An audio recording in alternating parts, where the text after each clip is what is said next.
السلام عليكم خوتي حبابي خواتاتي وصحابي، انا حموده جيتكم بواحد الفيديو زوين، واحد الفيديو جديد ومفيد، نتمنى يعجبكم. بداو الفيديو على بركه الله.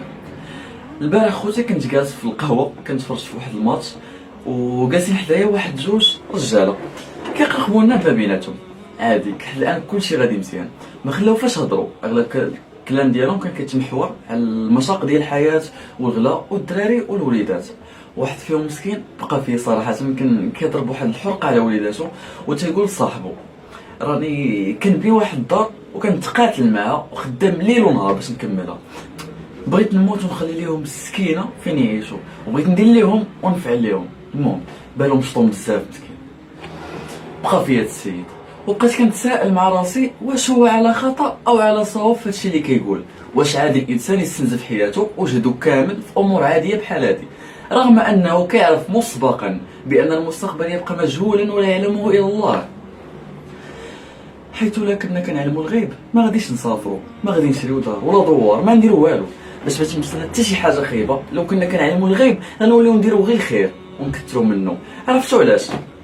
حيت المال والديور والفيلات والمزارع والعمارات، وحتى انا وحتى انت اللي كتفرج فيا دابا غادي تفنى وما غيبقى والو اللي كتشوف.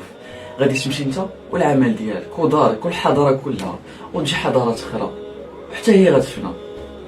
باش تفهم اكثر، هذيك الارض اللي انت ساكن فوق منها ومحفظها ومسجلها بسميتك، غادي يجي واحد وراك غادي يسجلها ويحفظها حتى هو، ويجي وراه واحد داك الاخر اللي سجلها، وكل واحد كيظن بلي راه ارضه بسميتو، وفي الاخر كتبقى الارض والكل يرحل. حاجه وحده اللي كتبقى وهي اللي غنشوفوا جميعا في هذه القصه الرائعه، واللي كنتمنى تتبعوا معايا حتى لاخر الفيديو باش تعرفوا شنو خاص الانسان يخلي لوليداتو. العامر ماشي الخاوي.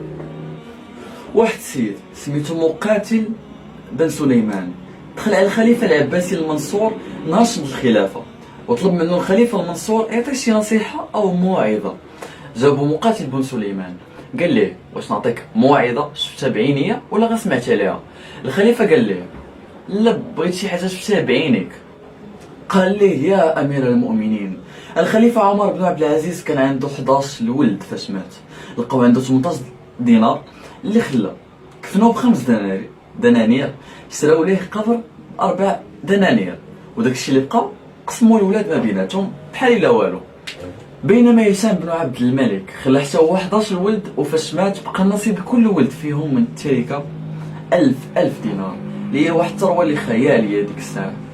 والله يا امير المؤمنين، في نهار واحد كنت كندور في المدينه، لقيت واحد من ابناء عمر كيتصدق ب100 فرس للجهاد في سبيل الله، وشفت واحد من ولاد هشام بن عبد الملك يتسول وكيطلب الصدقه. الخليفه عمر بن عبد العزيز فاش كان في فراش الموت سولوه الناس شنو خليتي لولادك يا عمر؟ قال لهم خليت لهم تقوى الله، حيت لا كانوا صالحين فان الله يتولى الصالحين، ما كانوا صالحين ما غاديش تخلي لهم باش يعصوا الله. هذا عمر بن عبد العزيز فاش كان خليفه وهو الحاكم ديال الامبراطوريه قدها قداش تبارك الله، جات عنده بنته صغيره كتبكي وكان العيد داك النهار. قال لها مالك كتبكي يا بنتي؟ قالت لي البنيته ديالو اليوم العيد كلشي لابس حوايج جديده وانا بنت الخليفه لابسه كلشي قديم. عمر عادي بقات فيه بنته ومشى نيشان قاصد خازن بيت المال بحال قلتي هو وزير الماليه ديالو، وقال ليه عافاك بغيت الخلصه ديالي ديال الشهر الجاي. الخازن قال ليه علاش يا امير المؤمنين؟ الخليفه عمر حكى لي القصه وجاوب الخازن ما كاين مشكل ونعطيك داكشي اللي بغيتي ولكن بشرط. قالوا الخليفه شنو هو الشرط؟ الخازن قال ليه خاصك تضمن لي بانك غادي تبقى حي يرزق حتى الشهر الجاي باش تخدم بهاد الخوصه اللي غادي نعطيك دابا. عمر ما زادش مع حتى كلمه، خلاه ورجع لدارو. سولو ولادو قالوا لي اش درتي الوالد؟ قال لهم واش تصبروا وندخلوا كاملين الجنه ولا ما تصبروش ويدخل باباكم النار؟ قالوا ليه نصبروا يا ابانا. فيا ليتنا نمتلك الثلاثه، الخازن وعمر وابناء عمر. كيف ما كتشوفوا خوتي بزاف ديال الناس كيدمروا في حياتهم ويتعبوا باش يامنوا مستقبل وليداتهم، كيظنوا باللي لا خلى ليهم العاقه كثيره في واش المهم نعاود فسر.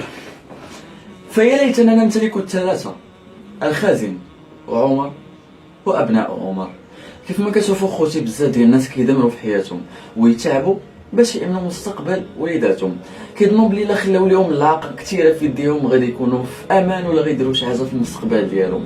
ناسين بان سر الامان هو الدين اللي خليتي، حسن التربيه اللي ربيتي، والمعامله والرعايه اللي عاملتي، والمقابله اللي قابلتي. هذا كيكون الفيديو ديالنا سهله. كنتمنى الفيديو يكون عجبكم بزاف، حيت الفيديو كتبتو واحد المشاعر اللي زوينين، ونتمنى يعجبكم، نتمنى تكونوا استمتعتوا واستفدتوا معايا بهاد العبره اللي استفدت انا صراحه بزاف. وهادشي اللي كاين. صافي ديروا زر صابوني وفعلوا الجرس باش يوصلكم من جديد، وزر لايك.